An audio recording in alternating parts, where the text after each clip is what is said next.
Good morning, everybody. I'm on my way out to the studio, and I put on okay, I put on shorts the last couple days because it's been so nice. Now I left the house, walked over here, and I decided to put on a vest or something. And I'm glad I did, because it's really not that warm out this morning. So anyways, we got the horses. Where are they? You see them? Oh yeah, right there. So maybe what I'll do is I'll get a little bit of hay, and you know what I'm going to do? I'm going to go into the studio. Oh, it's starting to rain now too. Good morning, everybody.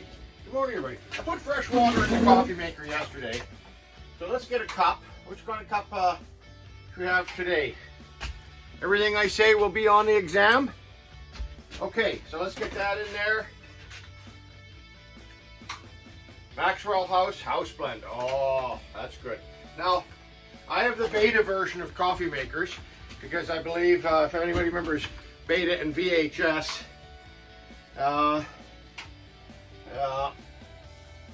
Tasmo seems to be the less popular. It's the beta, even though I sure enjoyed the ease to use these and the quality of the coffee. So I like Tasmo.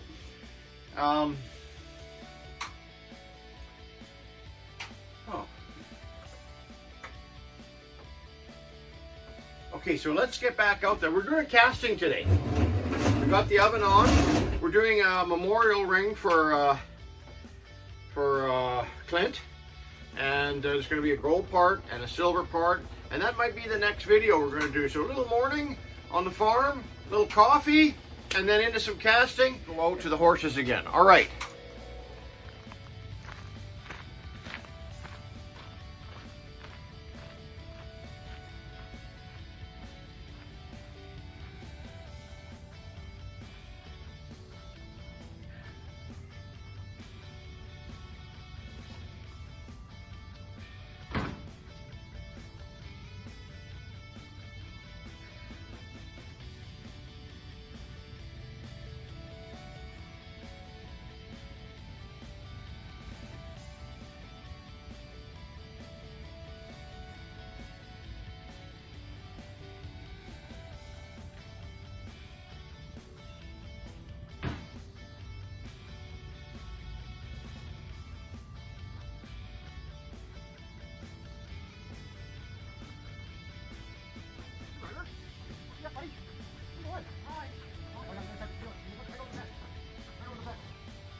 That didn't take that long. A couple bale flakes of hay and make sure the water's topped up. That's all you really need to do. And then once a day you need to go in there and clean up the poop. We got a big poop pile in the back. It goes quick.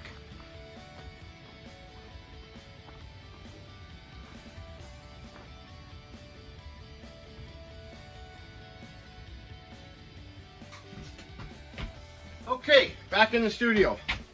So we got half milk, half cream for the coffee. Found a pair of glasses in the house, needed to bring them out here. And let's get in and do the casting. Okay. That's a nice cup of coffee we started. Fed the horses. That all went pretty good. Okay, a little bit of cream in the coffee.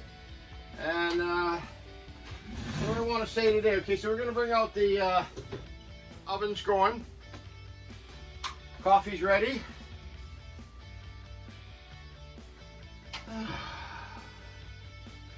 Breathe out.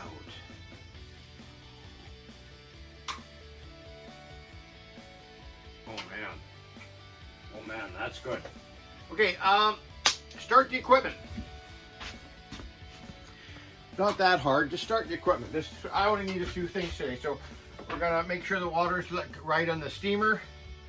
We're gonna plug the steamer in. I should have started it right away. And then power bar on for the rest of the stuff. Makes it nice and simple. Heat on. And 0%. Okay, so the heat's on. And let's get at her. Okay, so it started raining horribly out there, so I closed the doors. And boy, she's warmed up in here nice. I can't tell you how much I enjoy my studio. Okay, let's try to get these angles right here. Okay, so you can see the casting machine, you can see the oven. Maybe we need to put those gloves on, right? How many times have I got the machine wound up? My machine works great at the 4 winds, right? I'm not doing vacuum casting, I'm doing centrifugal casting. Okay, let's, what are we gonna do first? We're gonna do the lighter, thinner item first. And it's gold. So we bring out the gold crucible. Remember, we check the gold, we check the crucibles before we put them in. There's no gook in them. They're quote unquote clean. Yeah, I know they look dirty, but they're clean, trust me. Okay, so number 1, what a great burnout. Look at that. Okay, it's white, there's no ash, there's no dark spots or anything like that, so you know you got a good burnout. And I don't see any broken edges or anything like that.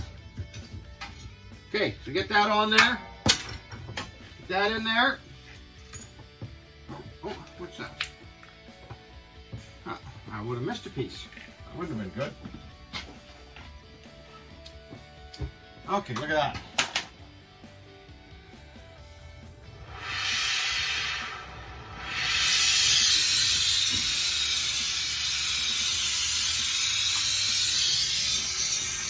Safety glasses, and then my reading glasses, because I can't see anything, you guys. A little bit of boric acid.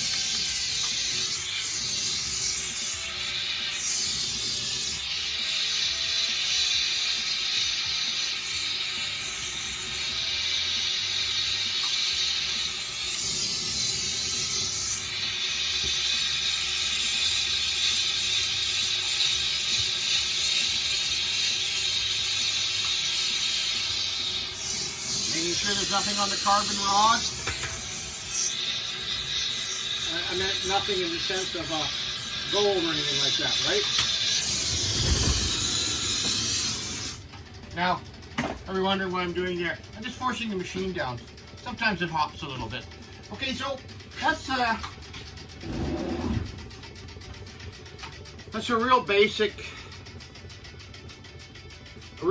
thing around a jewelry studio shop. You got to know your casting.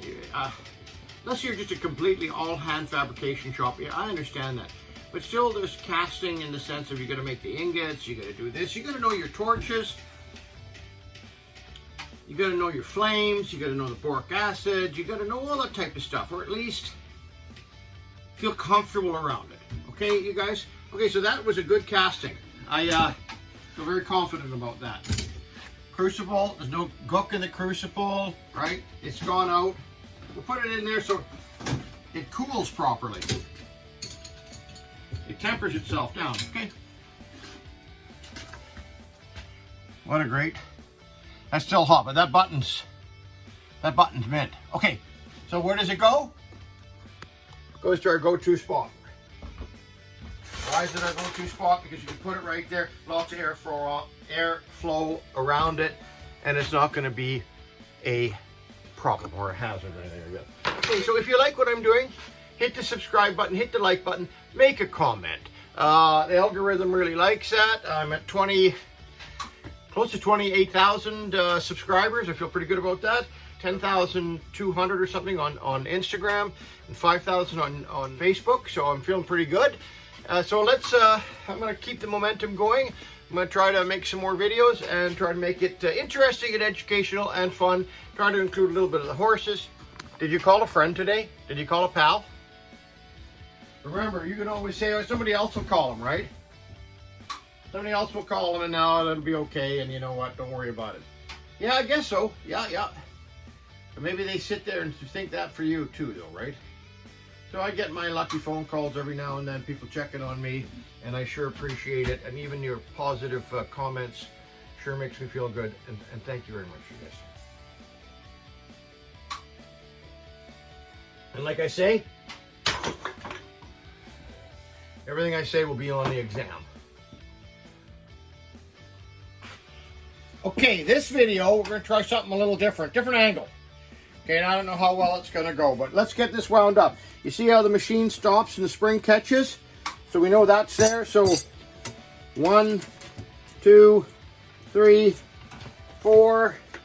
Let's get that there, get that back a little bit. I don't know how well this will go because I'm going to be in your way. Let's just see here. Let's get that in there. Check the crucible. You know, it's nice. Okay. Let's get the next. This is a big piece. Nice, good, clean burnout. Whew. That's hot. Okay, use this to push that up so you don't burn yourself.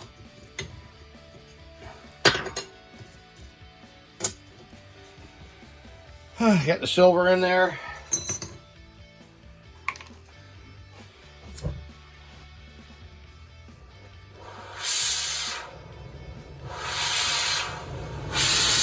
You hear that? There's a lot of power, okay? A lot of energy going through this. A little bit of boric acid.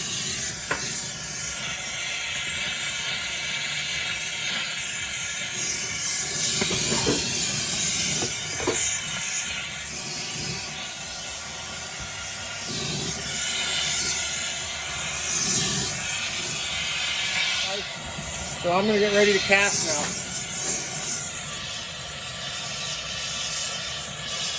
Very liquid.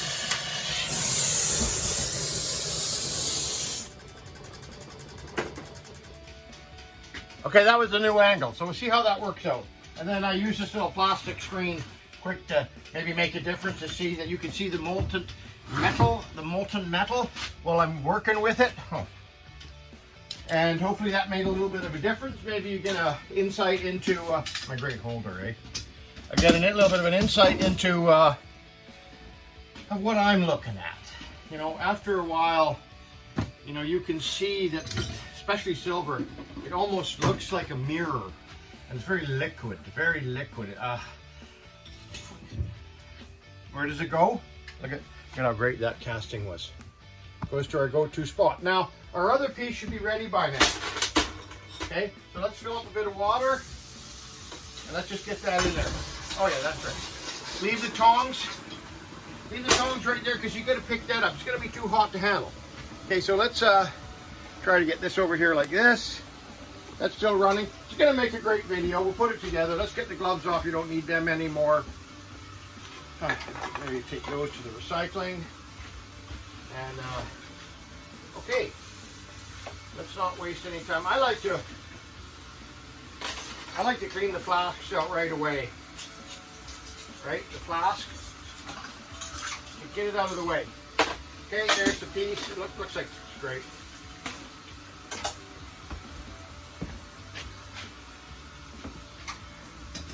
Okay, so maybe what I should do is cut the sprue off. Actually, you know what? Let's just get this into here right now. I did a tools video. I should start doing a few more of those too. Tools around the shop. This magnetic finisher. You saw how that looked. But I'm going to show it to you in 20 minutes or so after the after it comes out of there.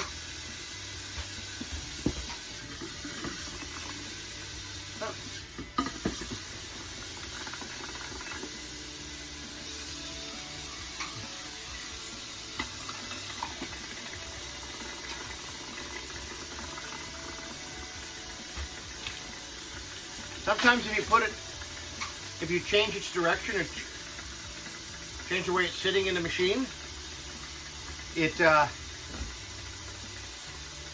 can you hear it going around? Maybe not. I hope you can. Okay, so I'm going to wait a little bit, do that one, show you it.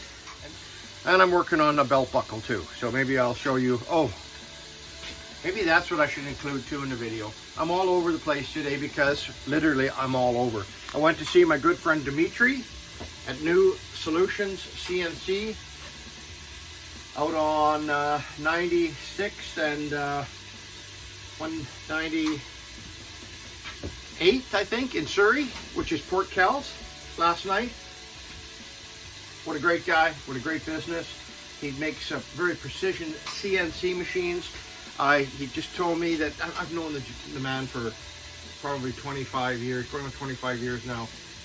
Great artist, great carver, and now he took this into the next level. He's actually making machines for the European Space Agency. So that's how intricate and precise his machines are. So anyways, I'm going to take you to the back now, and my old Model Master needed a drive motor, stepper motor, and you can look that up. It's got 2 coils in it, and it's very precise, and it moves precisely back and forth, back and forth. So I had needed a new stepper motor because stepper motor, well, shorted out. They do, and so instead of carving an oval buckle, and I'll show it to you too, the buckle, the end of the buckle, you can see it starts to go oval and it gets dragged back in. That's because the stepper motor shorted out and wasn't going all the way. So I got the mill apart, I used the other mill, I got the buckle going, I got 1,000 things going. Okay, and I'm going to try to spend, well, no, I'm not going to spend any more time with the horses or anything like that today. Anyways, did I show you the garden? How nice the garden's looking? Okay, wow. Okay, you guys, I'm sorry that this video is a little bit all over the place, but my life's been a little bit all over the place when it comes to this type of stuff. This is an old Model Master 1500. I believe it was the 1500. And this company is no longer in business. And this got damaged, 10 years ago, I think, probably. Yeah, about 10, maybe 10, 11 years ago, maybe 12. In the old jewelry store here locally, that was notorious for a certain brand. I think it was Crane. The Crane toilets would explode.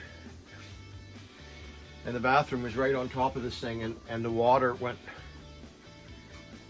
That's a controller. But that's New Solutions CNC controller. I don't know if you can see that. Maybe not. You can't zoom in this way. That's a New Solutions. So the insurance company, we were super nice, the insurance company. They said, send this baby in and have it completely retrofitted.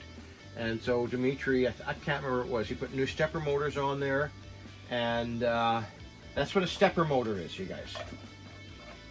Very precise. You can hear it. There's 2 coils in here, as it explained to me. I'm not an electrical engineer, but there's 2 coils in here. And when you give power to the coils, it can move it in increments of 1 step or 100 steps. But it knows each step what degree it is. And I think this is 0.8 of a degree. I think. Yeah. 1 step equals 0.8 of a degree, I think. Maybe somebody could tell me different about that. So it's very precise, and this goes here, and there's a compression collet here, or collar, and so I'll put that in there, and I got to put this back together because when I was, where's the I have a buckle here. We'll use the back of this buckle as an explanation, but if you see this one, the bit broke. But if you see these edges here, see how oval and uniform they are? And now look at this one here. You see that in the dent in there? It's because you see how everything got moved over. It's because this deck, this stepper motor shorted. So instead of going all the way, it would go that far and the mechanical end of it, the motor end of it, wouldn't function properly, but the computer was still working on the CAD file, and the computer thought everything was okay. So it just keeps cutting, but the stepper motor burnt out, right? So you can see that divot in there. This buckle isn't round, oval anymore. So I just stopped it, and then of course, was I messing around with it, you can see a little step there. That's because the bit broke. Okay, because of that. Right, so this is all going to go back together, and I got to find the right, I got to take the controller, I got to take the controller apart to find out, the boards are marked. Dimitri is such a great guy. You know, Dimitri took the time with me. I mean, I've known the man for 25 years. Did I mention the aerospace industry and his machines? Look him up. I should put a link at the bottom. You know, maybe I'll try to figure that out, how to do that. I'll put a link in the bottom of my description of New Solutions. What a great guy. Okay, enough said about that. So this will go, that motor will go on here. That'll be all tightened up. The bolts will go on. This will go back like that, and it gets all bolted up and everything like that. And then so I'm going to splice. I'm going to go back to this part here, not this, and find out what colors these are, and then I will go. I will go to the board on the controller, and it'll tell me which one's positive, negative, A positive, negative, B positive, negative, and then I know that these, for the coils, we checked them with an ohm meter. The red and the white one, red and white, I like that. He put a purple line on them. He says that's one coil, and then the black and the green is another coil. So, and he did that for both motors for me. He gave me two, and he said they're both working. He says, but these just, you need a spare. So again, red and white. So I'm assuming, because this is all Dimitri stuff, New Solutions, that I'm going to go over there and the color coding is going to be white and red. So I should do a little bit more about it. Boy, this is going to be a long video. Okay, so what I did was I was doing, this is another machine. I was doing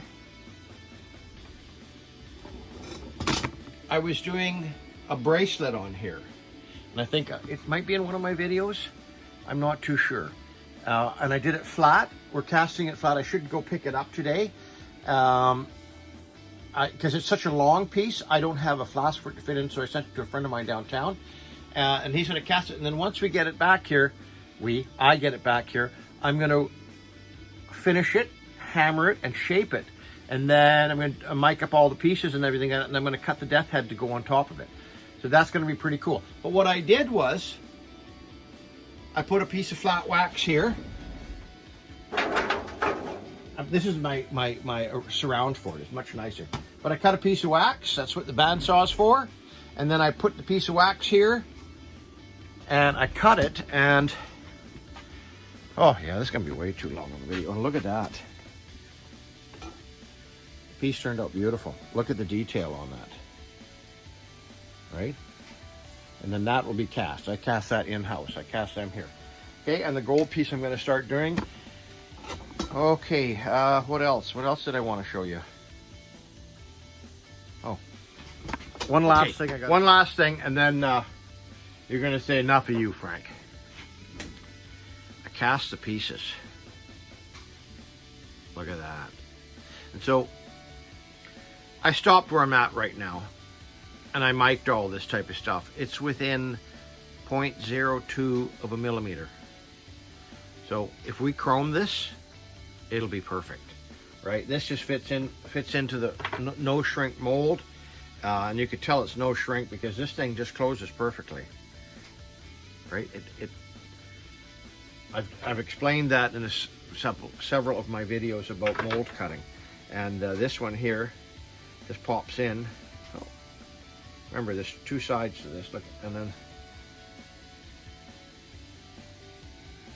so that turned out beautiful. So we're gonna have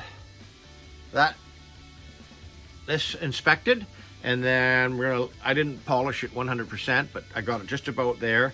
Remember, this is going on a very expensive car, and the gentleman that I'm making it for is very precise. It has to be right, otherwise it's not going on a car. Okay, so that is going to end the video. So I'm all over the place. I want to do the little watchmaker's lathe. I want to show you the belt buckle finish, because we're going to do a bit of that. I should show you the mill. We're working on the mill. What else was I doing? I was going to show you the ring, but we'll save the parts for next time. Maybe I'll end off with a picture of the parts. And you guys have a great day. Make sure you call somebody. Be kind to your farm animals.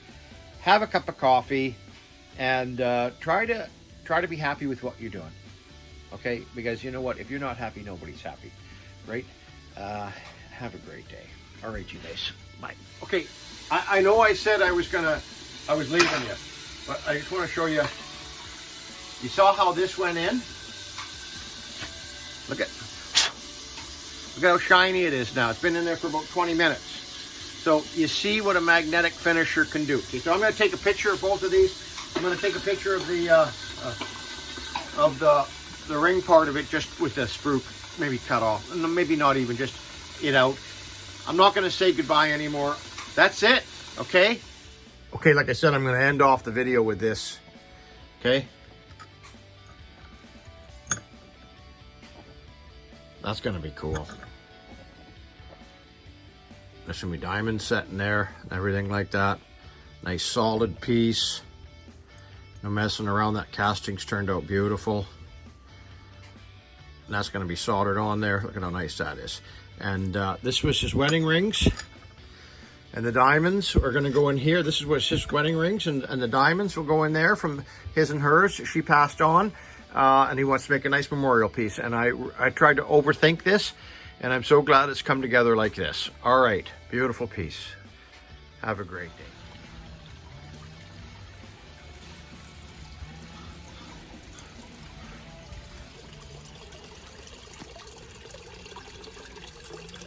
Little orange things are goldfish.